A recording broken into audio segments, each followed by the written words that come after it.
Hey everyone, Richard Robbins here. Well, the numbers are in for the Calgary Real Estate Board for the month of March. What I'm going to do is I'm going to actually talk about January, February, and March, all 3 months, and then I'm going to give you the total of the quarter, and I want to compare the first quarter of this year to the first quarter of the last 5 years. And then I'm going to finish it off. I'm going to talk about the average sale price over the last 5 years of all different property types. A little different than I've done before, but I think you're going to enjoy this. So of course, we got January, we got February, we got March. We can see what's going on. Here's your sales, your active listings, months of inventory, average price, and days on market.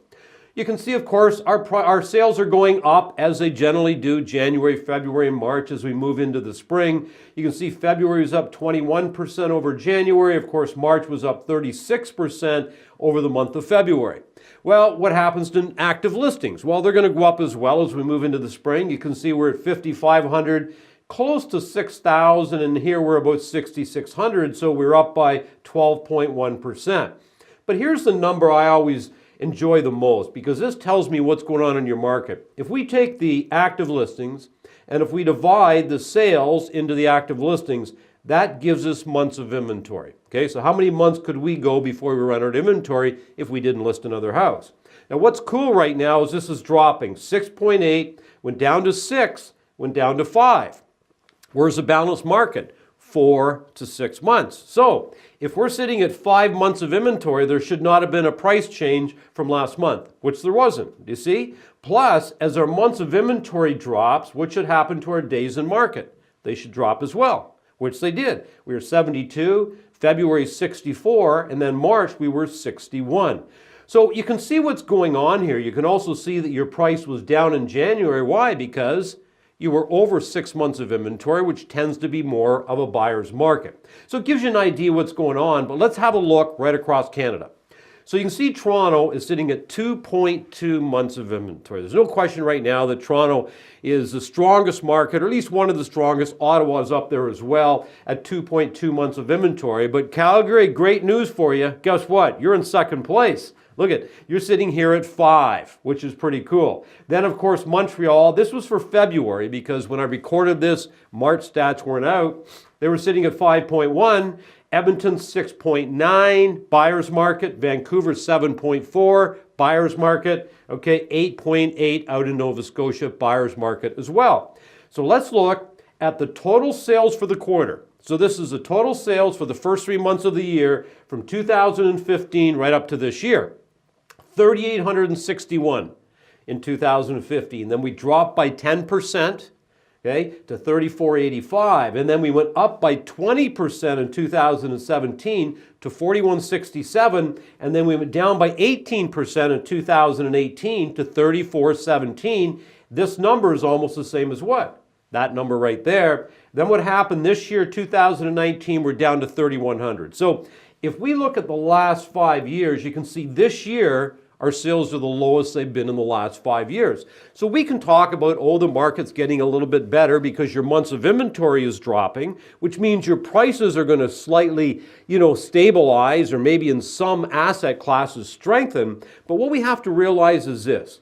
No matter how we cut it, from even last year, we were off by 300 sales. So in other words, your pie shrunk, didn't it? So there's really less sales out there. From being a salesperson, you're saying, well, that's not very good. No, it's not, because you've got to take a bigger piece of the pie to do the same, right? Or if you keep doing what you've been doing before, you're actually going to do less sales because there's just less sales available. Now, what about this? This is sort of cool.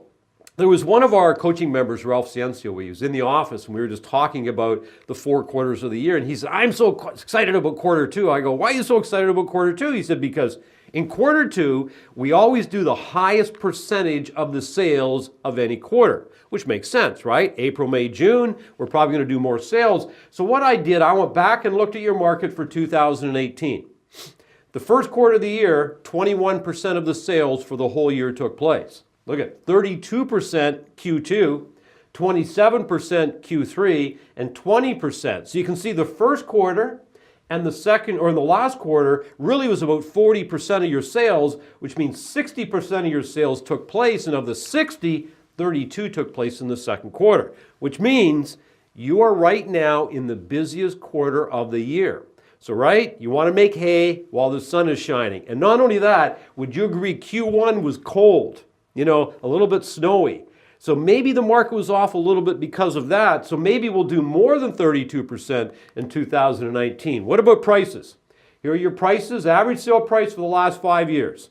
2015, 474. 42 days in the market was the average. Went down a little bit to 469. Of course, going down, what happens? The market went up. Then we went to 491, okay? 42 days in the market, 495, 45 days, 460. You can see we're down over last year and 61 days on the market. But what about all the different property types or asset classes? So if we look at detached, you detach, and this is comparing March to March of 2018, you can see prices were down by 7% in detached properties. Look at this. Apartments, okay, down by 2%.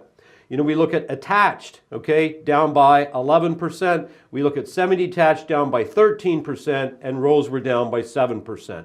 So this sort of gives you an idea what the price is. So your average price of a detached is $528. The average price of a condo apartment, $293, right? Your attached is $385. Semi-detached is $479. So not far off detached, $479, and then your row is $306. So what is my overriding message today?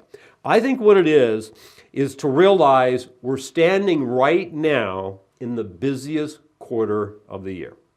So we're going to do well over 30% of all of the sales, okay, that are going to take place in 2019 in this particular quarter. So what I would say to you is that January, February, or I should say April, May, and June, if it's going to be the greatest quarter, what should we do? We need to turn it up. I mean, we need to start getting in there early, maybe working a little bit late and take advantage of this particular quarter. And no matter what happened in Q1, I don't know what your Q1 was like. I don't know whether it was fabulous, or wasn't so good, or you were just on track. But guess what? Who cares? If you had a great first quarter, don't get complacent. Keep rocking and rolling the second quarter. If your first quarter wasn't so good, put it behind you. Look back and say, what could I have done differently? And do that in Q2. But take advantage of Q2. Don't cruise through. Say, I'm going to get out there, and what I'm going to do is turn Q2 into the greatest quarter I've ever had, because it is possible. And remember, everybody, it's a beautiful life. Make it count.